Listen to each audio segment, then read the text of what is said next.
watching the It's Her Time podcast with Cody and Jess. Hi, welcome back to the It's Her Time podcast. My name is Cody Sanders, and I'm a holistic health practitioner and functional nutritionist and the host of this show. On today's episode, I have an amazing guest. I cannot wait for you guys to meet him. His name is Jared St. Clair. Many of you have probably listened to him before. He's the host of Vitality Radio. He has his own radio show plus his own podcast, and he's the owner of an incredible health food store that is up in Bountiful, Utah. Well, he is somebody that has grown up in the world of health and wellness, and he is a supplement and nutrient expert. We're going to pick his brain today about how we can use mindset as well as nutrition to help support us with anxiety, depression, and chronic stress. But before we get into this episode, let's join Jess for a Mixhers Girls Say. Okay, today for our Mixhers Girls Say, we're actually really excited to talk about something that we've had going on over here at Mixhers. We started a metabolic balance challenge. And what this has looked like is a 45-day commitment to using metabolic balance every single day, getting in 10,000 steps every single day, and 90 fluid ounces. The reason for this challenge was because metabolic balance, as many of you have probably seen by now, is our newest product. And it has been flying off the shelves ever since we launched it. Yeah, it's been wild.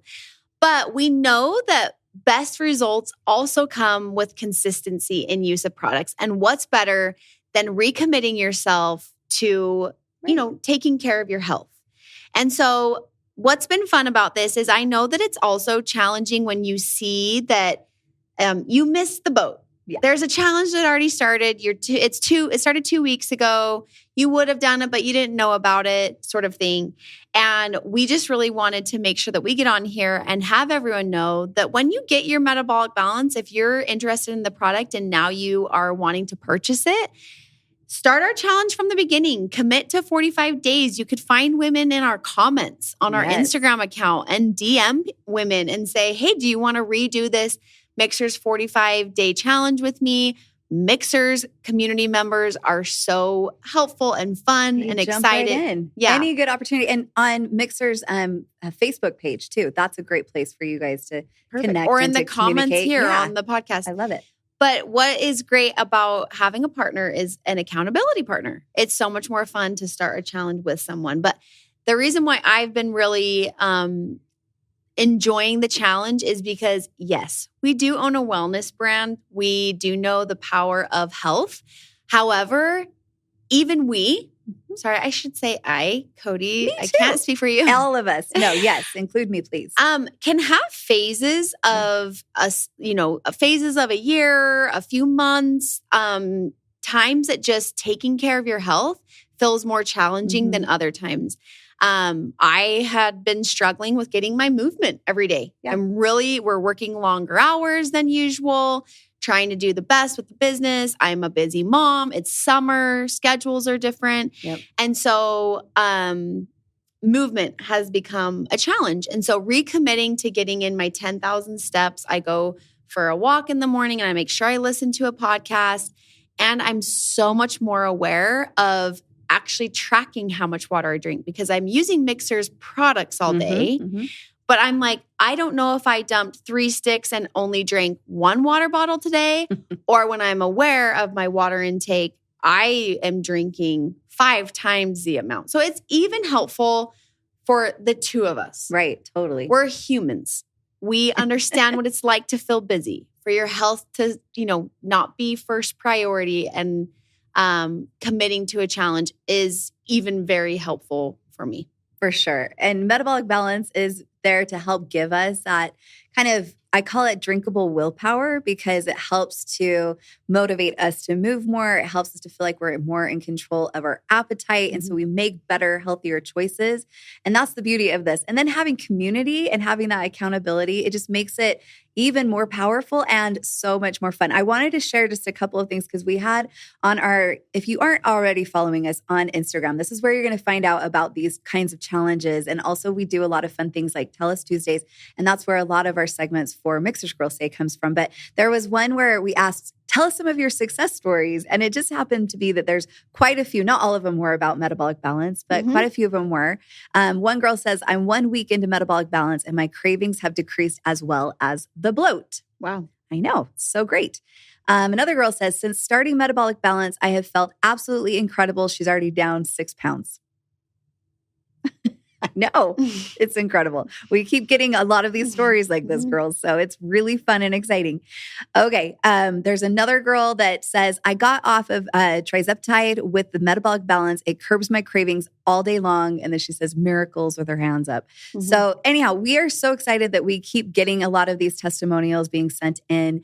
And we hope that you are also going to have your own testimonial that you can share. We can't wait to hear from you. So fun. Well, thanks for listening to our Mixhers Girls Say segment. And now we'll get into the episode. Mixhers is a company made for women by women. Each of our products have been carefully and lovingly crafted to support you in all stages of your life, providing you with the optimal health you deserve. Each ingredient we handpick is 100% all natural, backed by science, and chosen specifically to better your life physically, mentally, and hormonally. Each product empowers your body to take charge of its monthly hormonal shift and flows, empowering you to live life to the fullest. Let Mixhers take care of your needs from sunup to sundown, and you take care of the rest. Check us out at mixhers.com, Mixhers. Jared, this is going to be such a fun conversation. I'm really excited. I'm sure many of our audience members have listened to you before, and that's why they're wanting to tune in today just so that they can even learn even more from you because you are just such a wealth of knowledge, and there's so many fun things that we're going to be able to talk about today. I'm really hoping we can get into some of your own personal stories and things like that. But of course, we're going to talk about how we can, take care of our nervous system, how we can deal if we're having a lot of stress, we're having feelings of anxiety or depression, and how nutrition can really help us to overcome a lot of those things. But I want you to take a second and just introduce yourself as well and tell us just a little bit about you and why you are so passionate about teaching us all about things that have to do with our health. Sure. And thank you for having me on. I'm really excited to be here. So my story started when I was a little boy. I was 5 years old when my parents opened up Vitality Nutrition. Back then it was actually called Nutrition Shop. But anyway, I was a 5-year-old. This business has been around for 47 years now. And my parents had a real passion for natural living in a time that wasn't very popular at all. And so I learned a lot of things at a young age that really just gave me the bug, I guess. I got really excited about the things that they were teaching me. And then I had the opportunity as a young boy and then as a teenager to start working with our actual customers in the store, answering questions and all that kind of thing. I eventually ended up managing the store when I was just 15 years old because my mom didn't want to work outside of the home anymore. And so I was kind of thrust into that position, which I loved. I bought it when I was 22. I've owned it for the last 30 years. So that's how I got started. And the passion part of it really has just grown and grown and grown. The more that I see the need for natural options to help people avoid, pharmaceuticals and medical procedures and things like that through nature, and the more success that I have helping people to guide them in that direction, the more excited I get about it. I just can't get enough. I am constantly amazed that I get to do this for a living. It's amazing. I agree. I feel the same way. And you truly have had just a lifelong schooling, when it comes to everything that comes to with natural health. And so that's why I'm excited to kind of just continue this conversation, pick your mind about some of your the favorite things that you love to educate people on. And so I love it. What an amazing journey that you've been on. It's so great. Indeed. Yeah. So how long ago did you start your, I know you have a very popular radio show that's now turned into a very popular podcast. How long ago did you start that and what motivated you to begin that? Yeah, that was actually quite by chance. As a teenager, I always wanted to be a DJ. I'm a big music fan. I wanted to be on the radio, sharing my favorite songs, all that kind of thing. That never happened. But I got the opportunity to be a guest on a radio show 17 years ago now. And I was invited by a guy who's a personal trainer. His show is all about fitness, and of course, with exercise, people are always concerned about supplementation and diet and all this kind of stuff. And he was pretty knowledgeable on the diet side, but not so knowledgeable on the supplementation side. So he invited me on to answer questions in that category. He actually was a customer of mine at the time, and that turned into a regular gig. I ended up being on his show almost every week for about 6 months. Eventually, he decided to go a different direction and dropped the show and offered me the slot on local radio. And I've been on the Utah Jazz Radio Network ever since. So, like I say, about 17 years with my own show and a little longer with his. And then about almost 5 years ago now, 4.5 years, I finally made the podcast happen. That took longer than it probably should have. But I do 2 shows a week, and just absolutely love talking about the things that I'm passionate about. It's really probably my favorite part of what I do is education. Yeah, you're so good at it. You're a natural teacher and you've got the radio voice. And so you were meant to do this. So I'm so happy that you're living what you were meant to do and feeling like it's so much fun and you're following your passion. That's so great. Well, I want to kind of dive in today, just kind of what our topic is. We've been talking a lot on the It's Her Time podcast, just about mindset, about cleaning up our mental mess, and about how nutrition, plays a big part when it comes to our mood and our just overall just wellness. And so because you are such an expert on supplementation and nutrition, I just would love to have you just be another voice that's helping us all to understand how powerful medicine is that comes from nature. And so I would love for us to dive into a lot of that stuff. I know that there's a lot of people that write into me, and I'm sure you have this as well, that have felt like they have tried everything they possibly can when it comes to trying to manage feelings of anxiety or feelings of chronic stress. And then what that then leads to is that's when they come to me is it's led to hormone imbalance in their body. And so I would love for you to just kind of speak on this and tell me some of your best thoughts. Well, I think you're bringing up a really important point. And it's an interesting thing too, because in my evolution of understanding all of this, and I'll be the first one to admit that understanding all of this is impossible. Right. But understanding what I do to this point, it's really just been in the last, I'd say 8 to 10 years, and really especially in the last 5 or so, that I've really started to grasp how critical the nature of wellness, or how do I put this? How critical the mindset aspect of wellness is when it comes to physical health. Yeah. And I've been able to witness that for myself, for many of my clients, but maybe most importantly in my situation is my wife, who I met 6 years ago. We've only been married about 5 months now. Oh, wow. And so we're newlyweds, but when I found her, and she'd be the first one to tell you this, she was a mess of a person when it comes to her health, both mental and emotional stuff, as well as physical. As she had severe IBS, she had been diagnosed with fibromyalgia and chronic fatigue. She had thyroid issues. She had chronic back and sciatic pain and neck pain as well from previous injuries. She had at one point been addicted to opiates that were prescribed by her doctor for that pain, and was an addict for 10 years on pharmaceutical opiates. And she had also been diagnosed as a 13-year-old with major depressive disorder. Had also then they'd thrown on anxiety, generalized anxiety disorder, and then eventually a bipolar diagnosis. And that was 6 years ago. And today she doesn't deal with any of those things. Wow. She's completely healed from those things. I was just having a conversation yesterday with a good friend of mine about her story.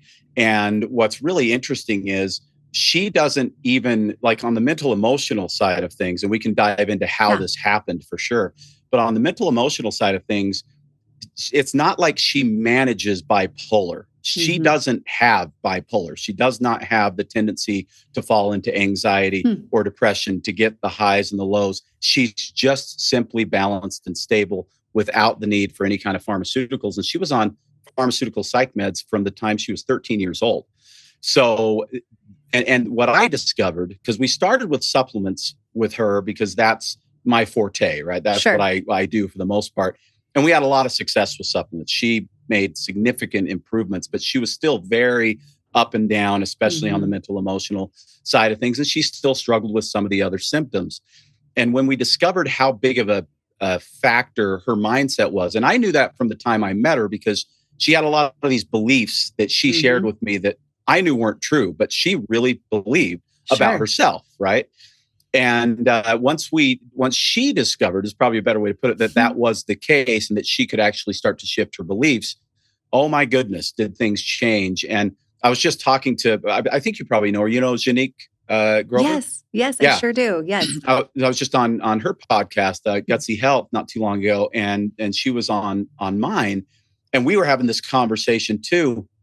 And she believes, and I agree, that if we can get people to start at that level, the mindset level, the mental, emotional level, there will be less need for supplements, less need for any other interventions, because to a large degree, that really is what's holding many of us back. Oh, I couldn't agree more. Belief is so powerful. And I think that it's very hard to change somebody's beliefs because they will do everything in their power to find proof to back up whatever it is that they believe. And so what are some of the things that you did to kind of start this process of kind of changing some of these false beliefs that were having such a negative impact on her mental health? Well, the first thing that I did, and I want to make this really, really clear because it's important. There are a lot of people that look at the two of us as a couple that knew us, early on when because we weren't a couple for the longest time. We were actually friends. Then we became best friends. Then we became basically inseparable. But in terms of getting to the point of a romantic situation and eventually marriage, that really wasn't on the table for the first probably 4 years or so that I knew her. But people saw the evolution with her. And what is interesting is her stuff was very apparent to the outside world. I mean, people could look and see this is a woman in distress. She's really, really struggling and dealing with that. That wasn't the case with me. I pretty much came off the same way as I come off today, I think, in a lot of ways. But I had a lot of stuff buried down deep that I discovered while we were on this journey. Yeah, and we all do. As we all do, for sure. Yeah. And she's helped me as much as I've helped her. But the first step with her, and what I wanted to get to, I'm super good at rambling, sorry. I wanted to get to was that I didn't do any of this for her. Sure. She had to do this for herself. Yeah. And that's a really, really important thing. You can do everything you want to try to convince somebody to change their beliefs or to shift their mindset. The whole lead a horse to water thing comes to mind. But it is a thing that you've got to do for yourself. Now, coaching can be incredibly helpful for this, obviously. And having someone who actually believes in you, that was the first thing I did. The very first thing when I first met her and she laid out all this stuff on the table for me, I could tell that there was an incredible human being buried deep under all of life's burdens. And that if I could help her at least start to see what I could see, then maybe, a shift could happen. So the first thing was belief. But the next thing was challenging her beliefs. And I was pretty bold. One of the things that's great about this relationship is because I didn't think it was going anywhere. Right. Romantically, I could be more bold and not be too worried about it, if that makes sense, right? Totally. And so when she first introduced herself, she said, I am bipolar, not I have bipolar, not I deal with depression and anxiety, not I have these symptoms, but I am bipolar. And she would tell you, and we've shared her story on my podcast, she would tell you that she had embraced that as a part of her identity. Right. And it had also become an excuse to some degree for her behavior because, well, if you're broken, and there's not much you can do about that. And that's really how she saw herself. And so the first thing I told her when she said, I am bipolar, is I immediately said, no, you're not. And she said, yes, I am. And I said, no, you're not. You may have symptoms that present as bipolar symptoms. You may be on medicine that is supposed to help with those symptoms, but you yourself, you're just Jen. You're not bipolar at all. And you don't have to be. And then I challenged the belief that she also had locked in very tightly on. And as you can imagine, after being on these pills for 32 years, she didn't think she'd ever be off of these pills, the psych meds. And I said, and if you wanted to be, you could be off of your medicine and you could function normally without these things. And she thought I was out of my mind. But here we are 6 years later. And I have to say, I was right. Which is so great. You proved your belief was true. That's for sure. I know. And I'm sure this was like mind-blowing for her a little bit, because I do feel like they kind of tiptoe around the subject. They don't, even though maybe we can see the good in people, we see that they're not their actual diagnosis, that, that's not everything about them, because they have that diagnosis, and because sometimes people hold so tightly onto that identity. As friends and as loved ones, it's hard for us a lot of times because we want to tiptoe around it. But I love that you loved her enough as a friend. There was nothing that you were trying, no other ulterior motives for you yet, but you were a good enough friend and you loved her enough to be able to kind of break and shatter that belief system with her.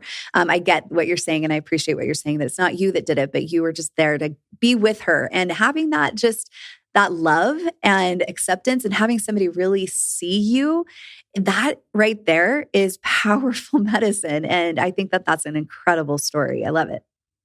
Yeah, her story is incredible. And I will say, and obviously I'm incredibly biased here, but I think she's one of the most amazing people on the face of the earth. And our love story is pretty awesome too. One day we'll have to share that.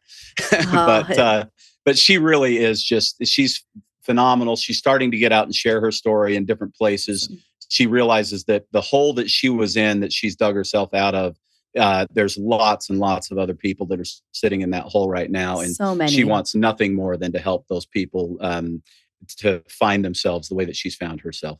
What a beautiful thing. And I'm hoping to meet her someday. Maybe we'll have to have her on the show, but we'll encourage our audience to go and tune into the podcast episodes. It sounds like you've done on your show as well. But I just think there's a lot that we can take just from her example, is when we go through things ourselves, there's a purpose in that. First of all, it's the fact that we're, meant to be able to heal and to grow and to be able to live our best lives. But then we need to take that and help others. And sharing our story, sometimes when it's something like, especially when it has to do with mental illness, I think that sometimes is a harder thing to share than it is if you have cancer or if you have, some kind of a physical illness. But it can do so much good. So I don't know Jen yet, but I can tell how much you love her. And I am so proud of her. I just think that she's doing incredible things. And I think this probably wasn't an easy road. I think this probably took some time, a lot of effort, a lot of faith, and a lot of guidance. And I think that I can't wait to hear the entire story, including your love story.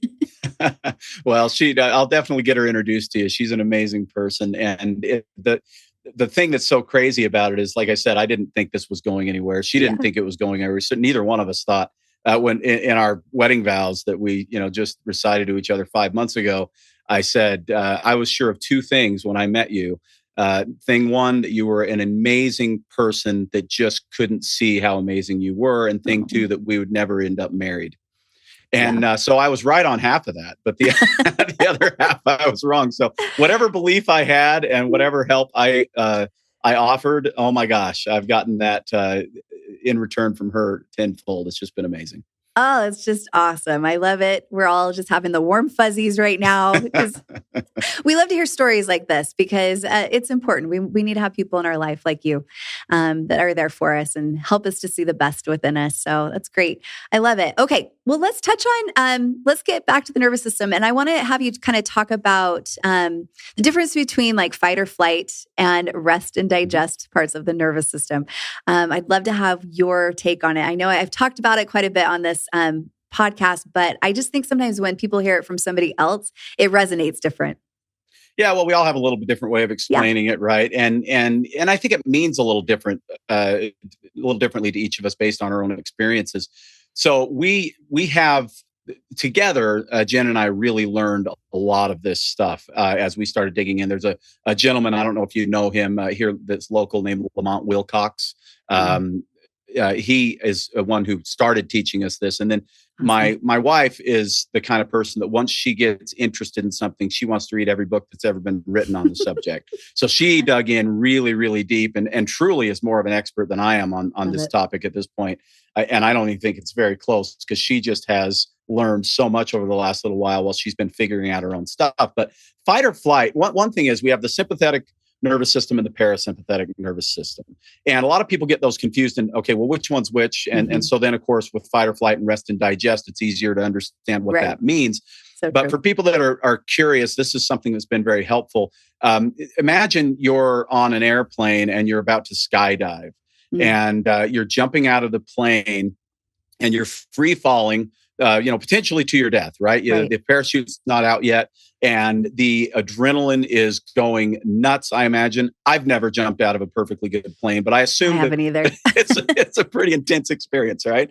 So you're free falling towards the earth. The adrenaline's rushing, cortisol's through the roof, everything's going, and you've got one singular focus, and that is, I've got to pull this ripcord at a specific time or I'm going to die, right? So you've got this laser focus on this one thing that is feeling very, very important and very, very stressful to you at this moment. That's the sympathetic nervous system. That's where you are. You are in full-blown fight or flight at that point.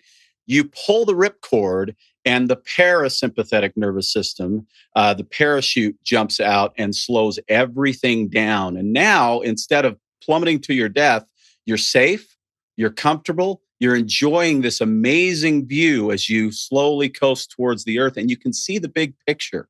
You're no longer fixated on the one thing that's driving you mad at that moment. You're actually able to see everything in kind of slow motion. It's much more easy to actually process the data and the information that's happening. And so that would be then rest and digest. And the rest and digest thing is really, really important thing to understand from a health perspective beyond mental, emotional, and nervous system stuff, because that digest piece means a lot when it comes to our digestive health. And we need to recognize that in America, we have issues with not being in a rest and digest state when we're eating. So we can talk about that a little bit if you want. Yes. But as far as these two states, when you're in that sympathetic nervous system, which is where Jen found herself almost all the time, right? She was incapable by biology, by physiology, of actually seeing the whole picture. She could only see the big stressor in her life at that moment. She could focus on that one thing for a moment. And that's an incredibly useful tool if it deploys itself every so often. Because when we have to cram for a final, or we have to focus to get our podcast ready to produce, or, get the kids to school, or whatever it is that we have to be focused on to get it done and get it done right, that fight or flight thing is super, super useful because you are keyed in on the task at hand. But we ought not to feel that way all the time. Our body has to shift and it has to be calm. And optimally, we're only utilizing fight or flight on occasion. Right. And I want to throw one more thing, and maybe you've talked about this, Cody, but fight, flight, or freeze is what I actually like to call it, because I don't think most of us are putting up our dukes or necessarily running away when we're in this spot. But in many cases, we're so overwhelmed that we're just like, I don't even know what to do, so I'm not going to do anything. Totally. I think that's where most of us land. Yep. Yeah. So those are kind of the two parts. And it's important to understand between those two, there is not really a middle ground. You're either in one or you're in the other when it comes to your nervous system. And the thing that I like to share the very, very most about this is that you have complete control. You can get yourself out of fight or flight if you choose to, and put yourself into rest and digest. Now, you don't have complete control of when the fight or flight response is going to happen. If a bus is coming at you and you've got to get out of the way, your body's going to do that for you. Your nervous system's going to jump into fight or flight. You're going to jump out of the way, hopefully avoid the bus, all of that. But once that event has transpired, you have the potential to bring yourself back into rest and digest. And, we can share some tools if you want on that. I would love to. There are things that we have control over. And boy, it's incredible. Once you start to realize that you actually have some control itself, when you think of the 5 human needs, that I think originated maybe with Tony Robbins, I can't remember, but the number one need that many people really, especially people that deal with chronic anxiety, depression, things like that, the number one need that they have a hard time filling is the need for control. Because let's look at life, Cody. How much do we actually control? Right? You know what? Not as much as we think. Life is coming at us, right? And it's coming at us at a pretty high rate of speed. And you do have control of a lot of what you do, but you have very little control about what anybody else does. You can't control your children. You try. You can't control your spouse. You can't control your boss or your employees or whatever else it is.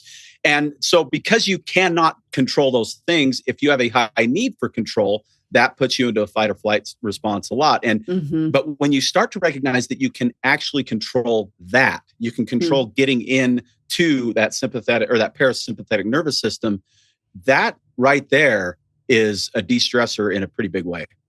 I can't wait to get into some of the tools and things that you use, because I think that that's something that is so helpful, because I feel like we're learning more and more about the difference between parasympathetic and sympathetic nervous systems and what each of them mean. But I think so many people that I've worked with and talked with, they don't even recognize that they're in a chronic sympathetic state. They're so used to functioning. And maybe this is how Jen was. She's just so used to functioning from one thing to the next and just trying to get through their day. And their body's not understanding that the stress that they're feeling from their email inbox is not the same thing as jumping out of a plane before the parachute, deploys. So, it's something that is, first of all, I think it's so important that people understand exactly, what it is and if they are in that state. I also call rest and digest the rest, digest, and heal state. I know when it comes to healing, we're actually incapable of healing anything if we are in that fight, flight, or freeze. There we go. State. And so it's important for us to spend the majority of our time in the parasympathetic nervous state. But so many of us just don't even recognize that we're not there already. We just kind of are used to being in survival mode.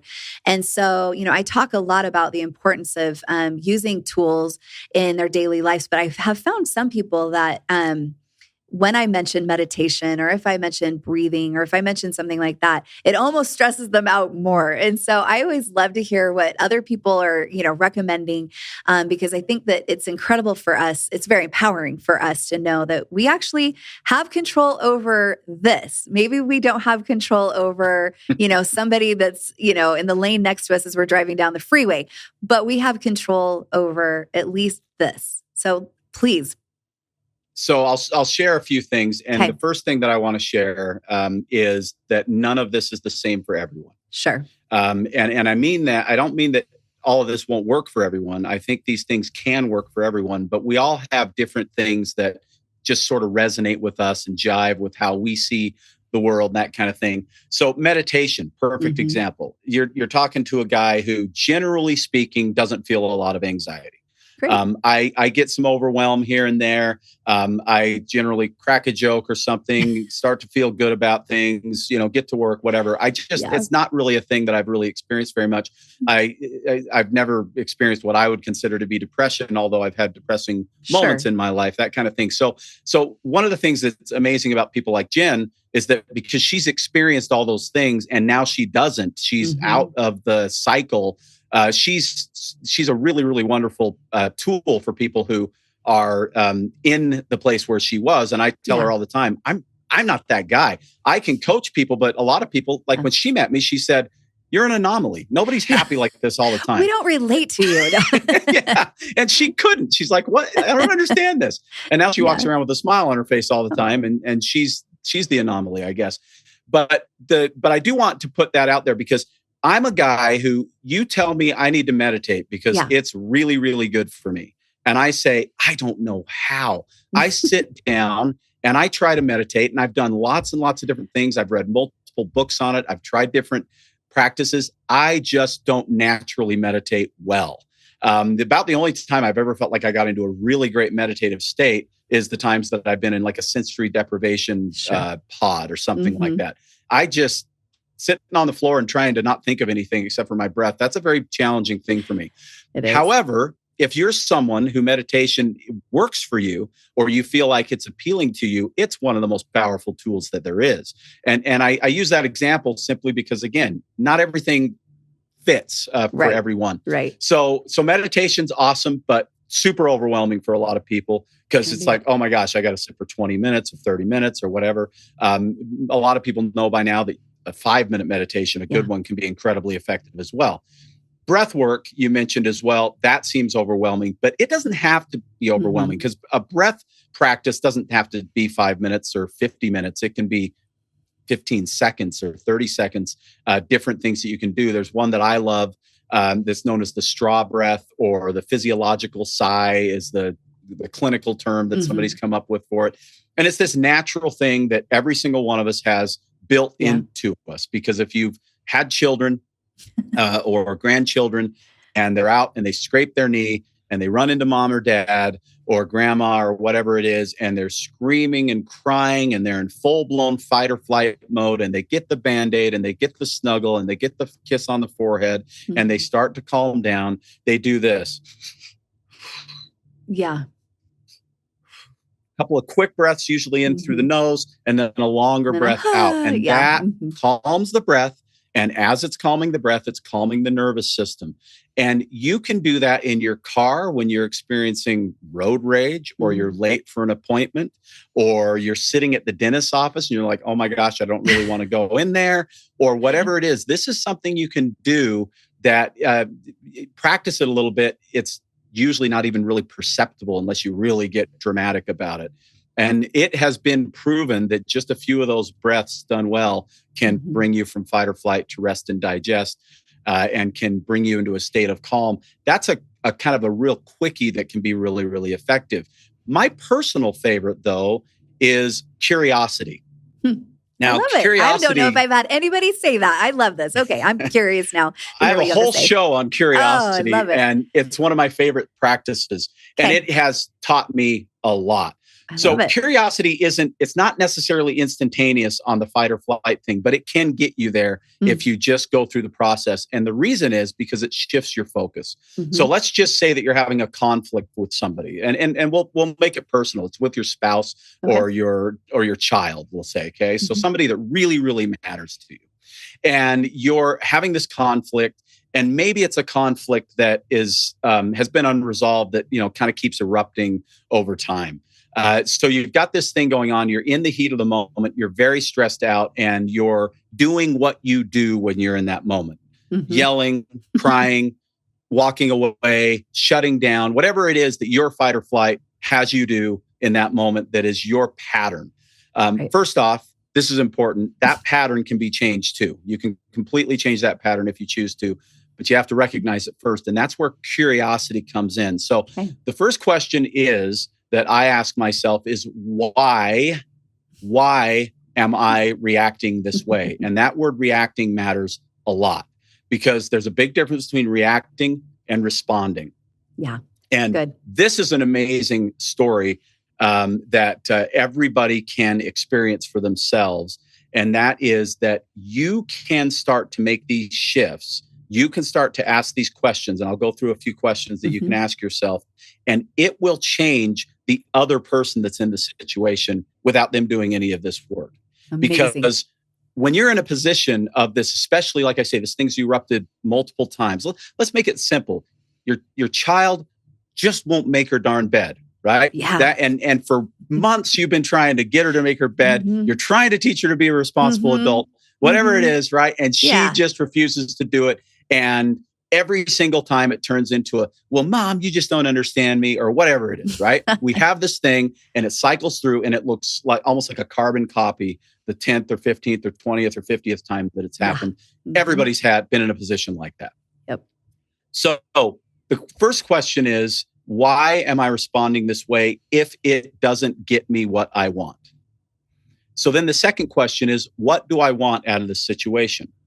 Do I want respect from my child? Do I want a clean room and a tidy bed? Do I want to be right? Do I want my child to love me more? Do I want to feel love from my child? Do I want to feel more love for my child? There's a lot of questions that can kind of cycle through your head. And as you're asking yourself these questions, the most important thing is be honest. Right. Be honest with yourself. This is an internal dialogue that you're asking yourself. So when the moment happens, what I recommend and what I do myself, and I've become quite adept at doing this, and it's been really, really powerful for me, is when the thing is about to happen, I'm very frustrated. I'm a non-confrontational person. So generally speaking, there's never a yelling match. I tend to just kind of bottle up and walk away, and it stays unresolved. That's kind of my pattern, the way that I've handled things. So when I'm in that moment that I'm feeling that frustration, then what I do, instead of doing the normal thing that I would do with whichever person I'm in this situation with, I just take a minute. Sometimes I'll excuse myself from the room. I got to go to the bathroom or whatever it is. And I get a little bit of quiet. This doesn't take 50 minutes. It can be 1 or 2 or 3 minutes. It doesn't have to be very long. Ask myself a series of questions. What do I want out of this? What am I really trying to achieve here? And is it worth it to get that goal met? Because sometimes it's not. Sometimes the conflict isn't worth the fight, isn't worth the result that we're looking for. You ask yourself these questions, and as you're asking yourself these questions and you're becoming very curious with yourself, why does it make me so mad when she doesn't do that? Why do I feel this way? What's my frustration? What's all this stuff? Why is this happening? As you're asking yourself these questions, you're no longer fixated on the specific problem. You're starting to then take it inside and try and figure out what's going on behind the scenes of my own mind. Because we have this conscious mind and we have this subconscious mind. And the subconscious mind has been programmed throughout our lives to take us to various places that it thinks we want to be. And it thinks we want to be there because we've proven to it over time that we do want to be there. An example of that would be when I was a young child. I don't know how old I was, 6, 7 years old, whatever it was. And my parents were trying to teach me to tie my shoe. I struggled with that so badly. I was a terrible shoe tire. I couldn't figure it out. And I tried and tried. And we had the whole rabbit ear thing and the rabbit go through the hole or whatever it was. I couldn't figure it out. And I struggled with it for months and months. Yeah. And a friend taught me an alternative way to tie a shoe, and it snapped like that. I mean, the first time I tried it, it worked, and I could tie the shoe like that. And I still tie my shoes like that. But when I first started tying my shoe, I had to have complete focus. I was looking straight down at my foot. I was looking at those laces. I was trying to figure out, okay, which way does it go? How does this all work? I didn't want distractions. I didn't need anybody talking to me. I didn't need music on. I just need to try and figure out how to tie this stupid shoe. Yeah. After I figured it out, though, my subconscious mind took over, and I can now tie my shoe without a second thought. I can have music on. I can have a conversation. I can be in a completely different world. I don't even know I tied my shoe. It just almost tied itself. Well, that's your subconscious mind doing you a big favor. That's called autopilot. And autopilot's really good. Sometimes it keeps you from being killed on the freeway when your mind wanders, but your subconscious mind knows you need to stay between these dotted lines and, stay in your lane. And sometimes you wonder, where did that last exit go? I don't even remember seeing that exit, right? Everybody's done that. All the time. Yep. And that's the subconscious mind being your best friend. But you can also take your subconscious mind, or your subconscious mind can take you to places that you do not want to be, because there's this pattern of conflict or this pattern of feelings of disrespect or whatever it is that you're experiencing a pattern, and your reaction at that time is your subconscious mind saying, well, this is how you always react. So we'll just keep doing that because that's what you want. And that's your internal reward system trying to tell you that, or basically proving to you that this is what you want because you've always said that that's what you want. And that's where curiosity comes in, because as soon as you start getting curious and you ask yourself some questions and you say, okay, do I want to go back to this same place in this situation that I always do? Because one, I know that's not going to work. It's never worked before. It's not going to work this time, and whatever that reaction is, I can guarantee you if it's happened 20 times, the 21st time is not going to be the charm. So now we're asking ourselves a question of, okay, if that doesn't work, and this is what I want to get out of this situation, then what else can I try? And you try something new. And I can promise you this too, that new thing won't always work. But you've tried something new, you've broken the pattern. That alone will make a little shift and create a little bit of, maybe even a little bit of discomfort for the other person, because they're like, okay, what's he up to here? What's she up to? When I do this, she does that. So why did she not do that this time? And that starts to shift things right there. And so if nothing else, you've broken the pattern a little bit. You've gotten curious with yourself. There's no reason you can't try a different response the third time or the fourth time. But as you do that, you'll start to find far more answers, because remember, when we pull the parachute, when we pull the ripcord and we get into parasympathetic mode, we can see big picture stuff. We're not fixated on the bed that isn't made. Now we're talking about, well, what about the relationship with my daughter? And what about what I'm actually trying to get out of this? And maybe I should be asking questions about what maybe she thinks she's getting out of this. Because maybe she feels like she needs control, and maybe she gets some control when she disobeys me, when she doesn't make her bed. And then we start to think, oh, now I have some answers, or at least some potential answers. And as we start to get answers, guess what happens? Our fight or flight goes away, takes a back seat. Our rest and digest and heal starts to come into play. And we start to actually be able to function in a way that might actually move the ball forward instead of staying in the same stuck position over and over. Amazing. I think you just solved all of the world's problems right there, right? I just think that it's that the tricky part is being in that like conscious mindset where like when you're in the heat of the moment to remember to slow down and to ask these questions and to have that curiosity. Because you're right, we just get into robot mode where we just kind of keep following the same patterns over and over again, but they don't get us anywhere. Yeah, the subconscious mind is like, well, this is where you've always gone, so I'm just going to take you right back there. But that place has never been the place that's actually helped us find any solutions. I love it. So visual, so good. I love all of that. Any other great tools that you have in your toolkit? There's one other thing that goes along with curiosity, and I will encourage everybody.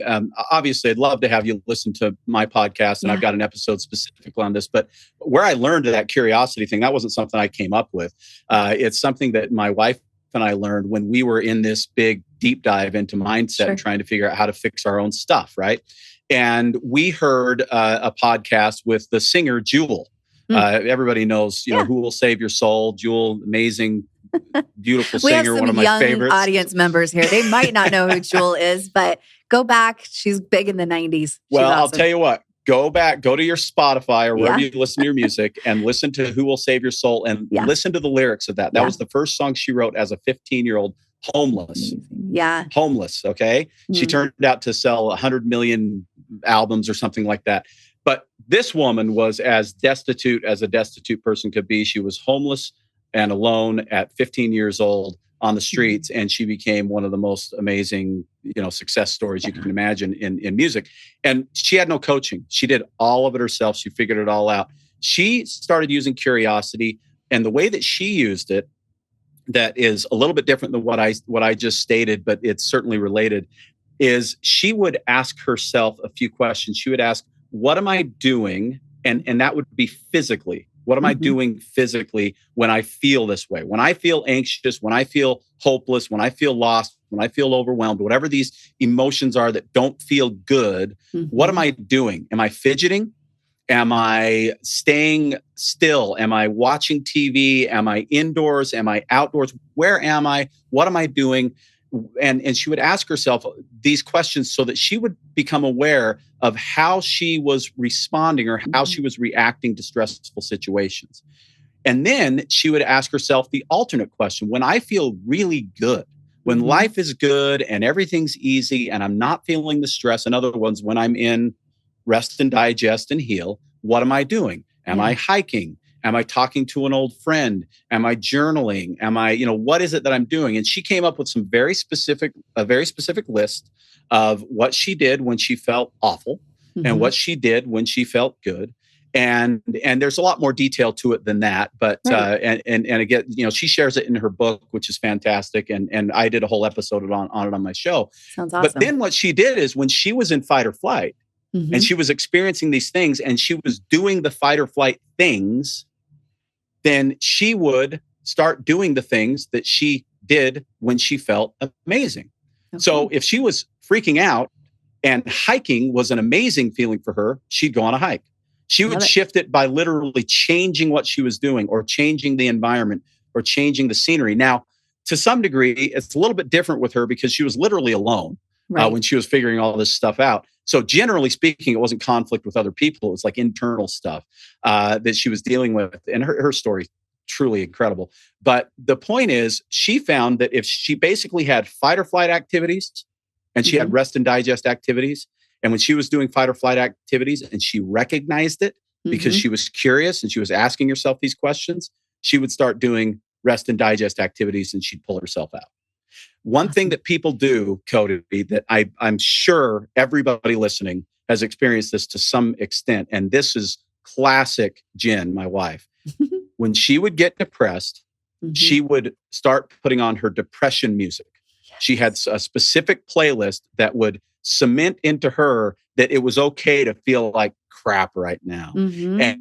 And she would play depressing music, and she would, it's metaphorically speaking, wrap herself up in her depression blanket and just sit with it. Mm-hmm. Now, I think most people experiencing depression have done that, which is why some of the depression symptoms that are classic symptoms are just not wanting to get out of bed, not wanting to go to work, because you don't want to shift into a place that may actually pull you out. Now, that sounds really strange, Right. but it's a pattern.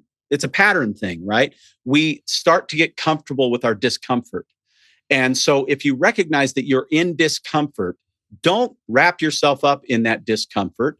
Shed that depression blanket. Ask yourself the questions, what do I do when I feel amazing? And start doing one of those things. So those are a bunch of little tools that you can use that are really, really helpful. And rest assured, you won't be great at it right out of the gate. No, this is a practice. Yeah. Mm-hmm. It's a practice, but guess what's awesome about it? It's 100% free. It's nothing anybody can sell you. It's nothing that you have to invest in. And it's nothing you have to take a class for necessarily. Listen to a few podcasts, jump on and listen to Jewel talk about it herself. She's been interviewed all over the place on it. Yeah. First time I heard her, I think was on Rogan, but she's been all over the place. And learn it and be graceful to yourself when you don't get it right out of the gate. It's just a practice, and you'll get better and better at it as you go along. And what's so cool, and I've witnessed this from an outside looking in perspective with my wife, I see her do it on a regular basis. She doesn't really have to do it much anymore because she just generally doesn't go there much.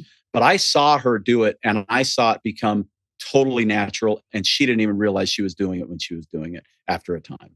Mm-hmm. That is so cool. That's so cool. I'm so glad that you brought up these examples. I think Jewel is amazing. I've listened to her story too. And all of these things, like we've just said, are practice. And the first time that we try something, it's not going to feel comfortable. It might not even feel like it's working. But the more you kind of try and just, like you said, have grace with yourself, the better you're going to feel. And the more that it will have an impact, a positive impact in your life. That's the same thing with meditation. I tell people that all the time, that it might not feel natural. You might not feel like you're good at it. Nobody's supposed to be good at it. That's why we're practicing it. We're trying to practice meditation. We're not ever going to be able to turn the thoughts off in our mind. That's just impossible. That's like telling our heart not to beat. That just won't happen. Right. But being able to kind of practice bringing your focus back into the present moment, and utilizing these tools of curiosity and of breath and all of these amazing things that you've just shared with us, can be very powerful. And as we become, better at practicing this, the more natural it's going to be, just like it sounds like it is the case for Jen. I know this is the case for my daughter who struggles with anxiety and depression. And she knows exactly when she starts going down that hole of depression, she knows she needs to get outside. She needs to get out in nature. She needs to surround herself with people, which are the opposite things that her body and her brain are telling her she needs. But she knows that she can quickly get onto that. The other thing that she knows to do immediately is she starts really paying attention to her nutrition. She leans towards making sure she's getting in the right amount of amino acids that can help with neurotransmitter, production and release.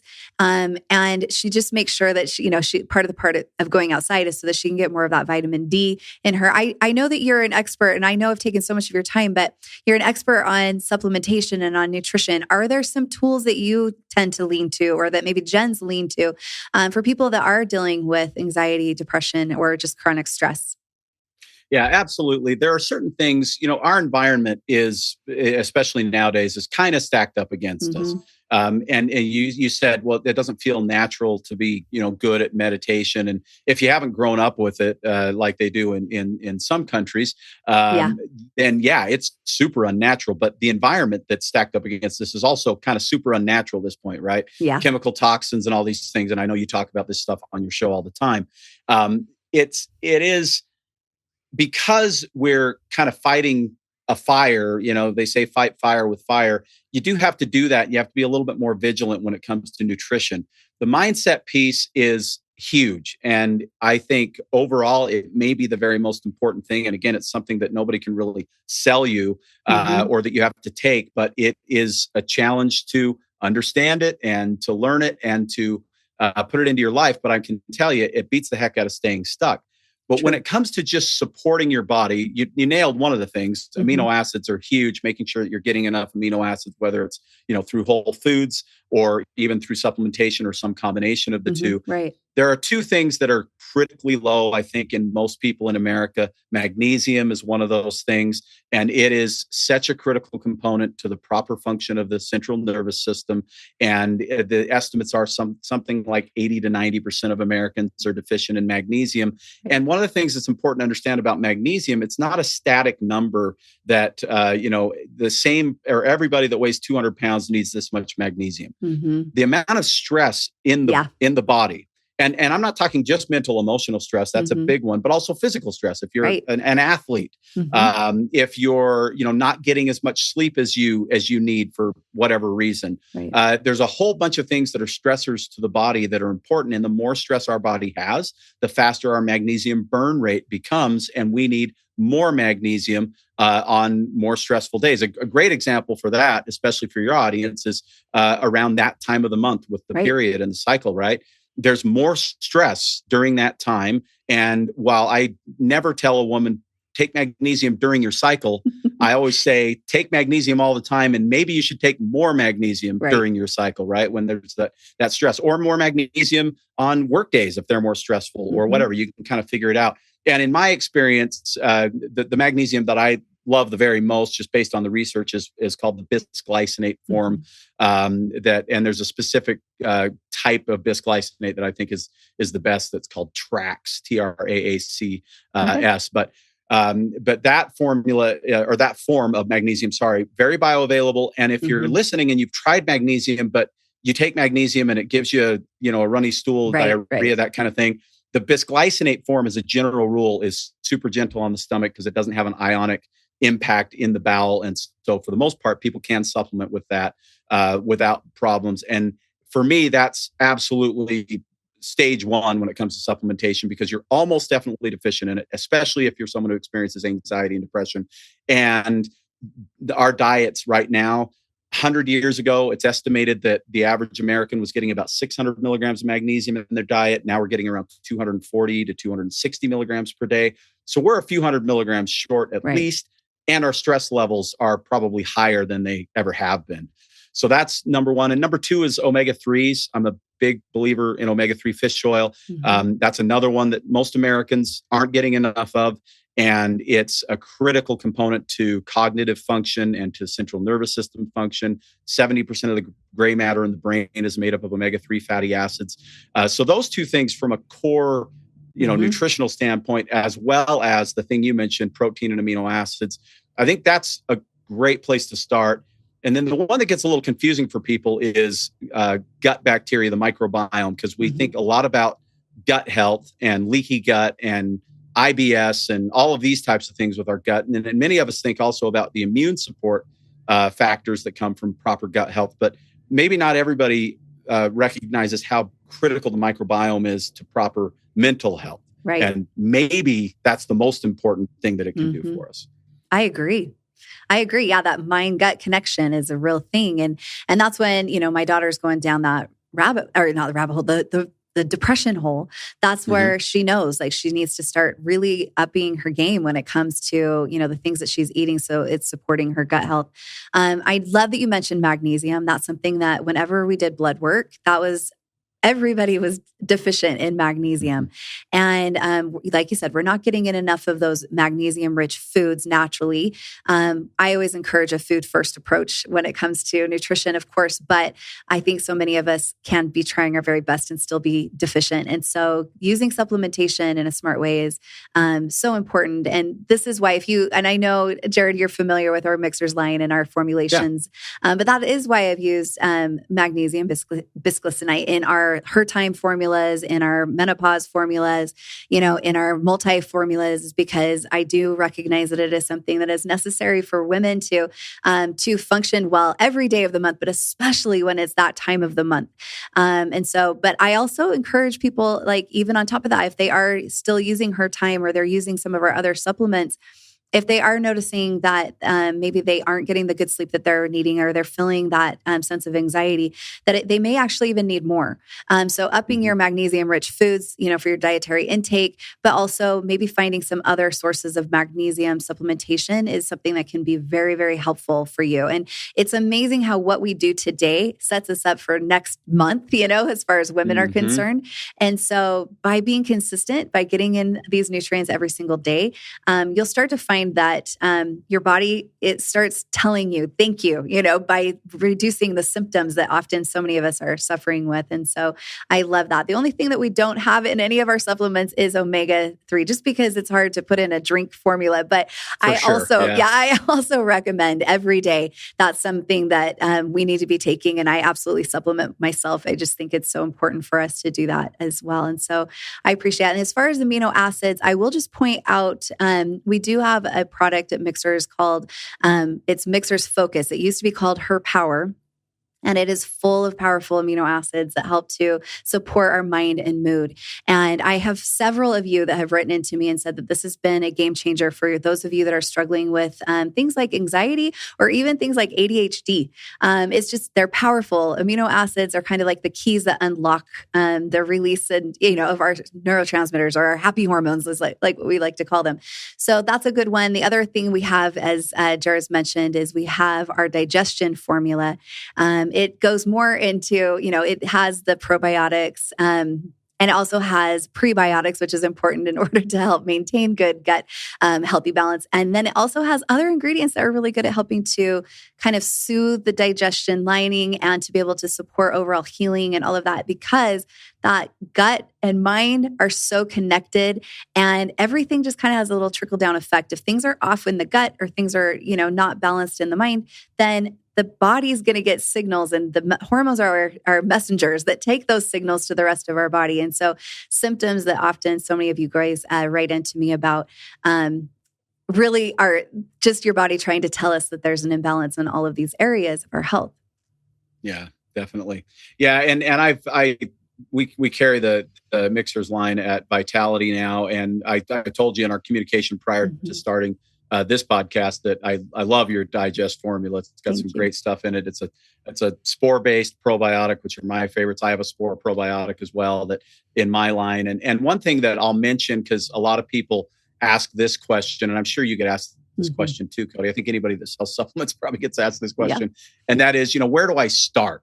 Right. And that's always a big question when it comes to nutrition, because there's so many people marketing so many things. I sell supplements for a living. Cody sells supplements. Lots of great people selling supplements, and unfortunately, a lot of people that maybe aren't as great in terms of what their motivations are out there selling supplements as well. So it can be pretty confusing. And one of the big focuses on my podcast, Vitality Radio, is trying to help consumers sort of see through the marketing smoke screens and understand, what is a good supplement versus what isn't, because it's not like there's a brand that's cornered the market on great stuff. You've got some great stuff in your line. I've got some great stuff in my line. We have friends that make other great supplements, that kind of thing. It's more a matter of, finding one that works for you, and hopefully not wasting your money on a bunch of stuff that isn't that great, on your way to making that discovery. But in the answer to that question of where do I start, I came up with something years ago that I call my Vital Five.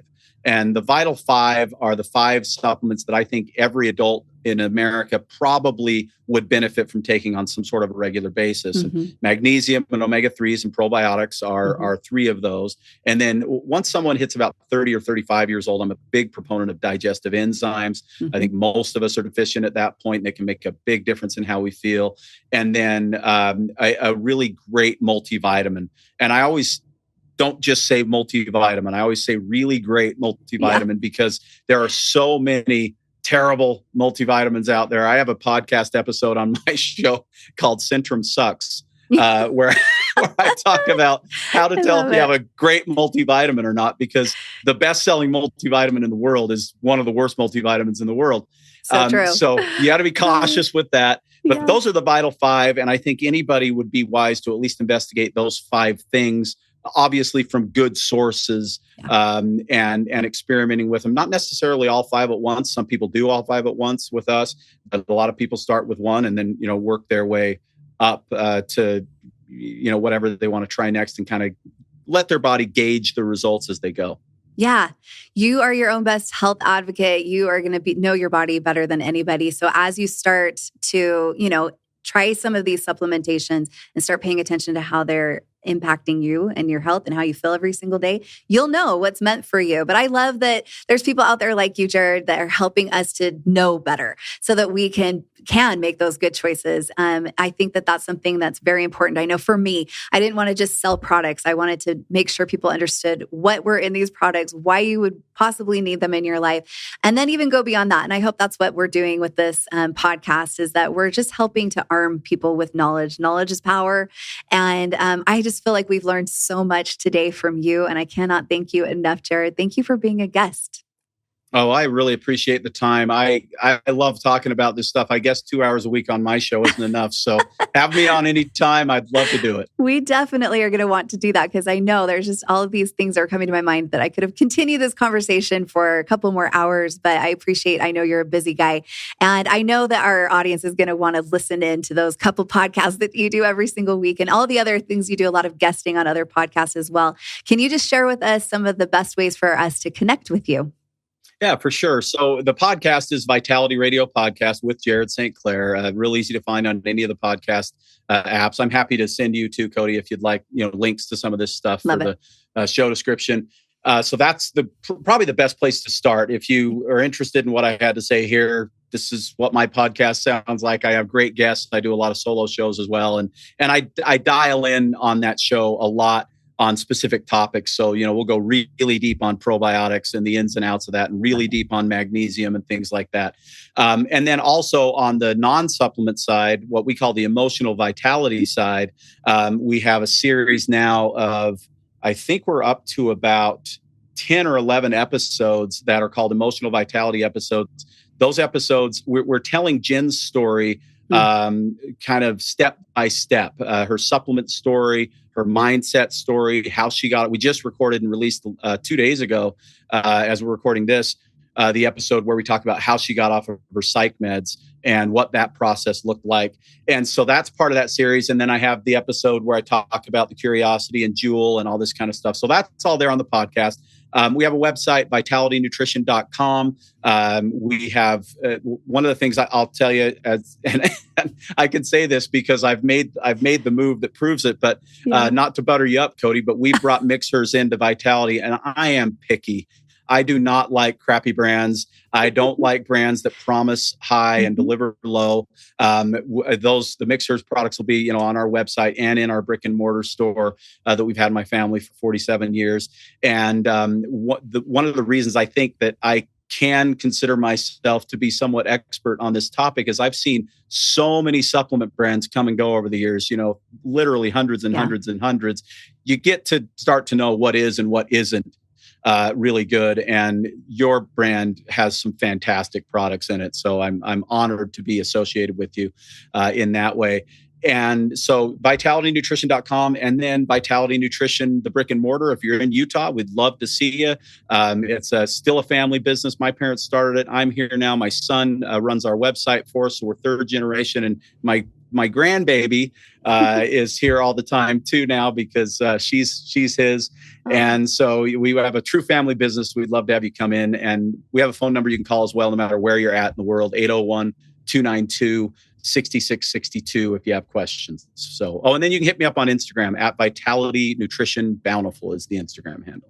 Amazing. So great. I love it. And all these different ways that we can connect with you, we're going to have an easy time doing that. And we appreciate just your generosity and just your fun spirit. It's just really fun to learn with you and have these kinds of conversations. And thank you for appreciating Mixhers. It always makes me feel so happy. We're actually pretty picky with who we actually want to carry our products. And so I always love it when there's somebody that understands the love and care that we're putting into our formulations. And so thank you for carrying it and helping us to share Mixhers as well. And thanks again for being a guest. All right, girls, if you enjoyed this episode, you know what to do. You need to share that with the girls in your life because sharing is caring. We need to be our own best health advocates, and knowledge is truly power. So please spread the word. Tell everybody about how awesome Jared is, and have them go and tune into his podcast as well and his radio show as well. All right, until next time, I hope you all have a very happy and healthy week. Bye.